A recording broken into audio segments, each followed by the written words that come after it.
Tim sukses Irwandi Yusuf mendaftarkan mantan Gubernur Aceh tersebut sebagai bakal calon Gubernur Aceh periode 2017-2022 dari Partai Nasdem Aceh.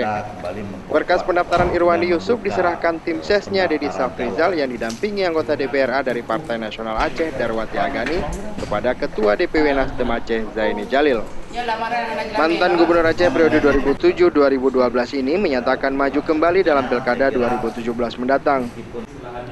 Pada pemilihan 2012, Irwandi Yusuf kalah dari pasangan calon Zaini Abdullah dan Muzakir Manaf yang diusung Partai Aceh.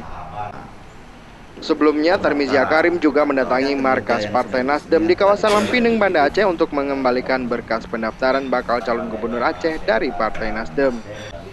Dari Banda Aceh, Muhammad Ali melaporkan untuk Aceh Video.